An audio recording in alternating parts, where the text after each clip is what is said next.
this united front display of solidarity. Socialist Action, Ligue pour l'Action Socialiste, which I represent, is here in solidarity with revolutionary Cuba, demanding that the U.S. lift the trade embargo immediately and that Ottawa demand the same. Here. Instead, Ottawa is contemplating, well, they've already sent military equipment to back the Haitian National Police, and they're part of an endeavor by the so-called group, the core group, to invade Haiti and to uphold another dictatorship that they have established there for some years. Shame. But we're here to draw particular attention to the situation in Cuba. And you know, in Havana, there's a very large and famous billboard, and it reads, and I quote, "Around the world, millions of children sleep on the street. None of them is Cuban." Hear, hear. And why is that true? Because in Cuba, decent housing is a right. Quality education is a right. The highest standard of health care is a right.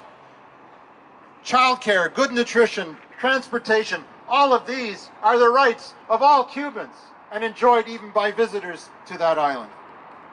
Women and children in Cuba come first. Racism is illegal. For generations, Cuba has been a beacon to all oppressed nations. The main obstacle it faces is a vicious trade embargo. Yes, an act of war imposed by the Yankee imperialists for more than 60 years. Hear, hear. So why an economic war by the American giant against tiny Cuba? Why a punishing embargo that has cost Cuba $154 billion since 1961? An embargo tightened by Trump and continued by Joseph Biden. This demonstrates, doesn't it, my friends, that between the Democrats and the Republicans in the United States, there's hardly a dime's worth of difference between them. Here.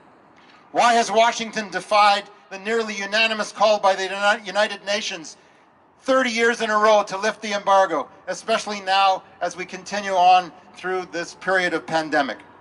The answer is clear, and it shows the weakness of the empire. The example of revolutionary Cuba is a moral threat to capitalism and imperialism. Cuba's internationalism, its egalitarianism, its very sovereignty poses a moral and political danger to a system that is choking humanity and nature. Hear, hear. The Cuban revolutionaries, including Fidel Castro, Vilma Espin, Che Guevara, led millions of workers and farmers to power.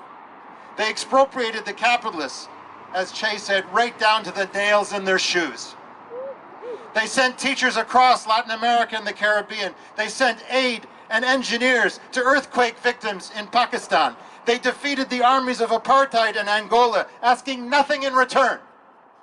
The Cuban workers' state, to this day, is not marked by the massive privilege, violence, and corruption that characterize so many of the Stalinist regimes in Eastern Europe. It is a dictatorship of the proletariat.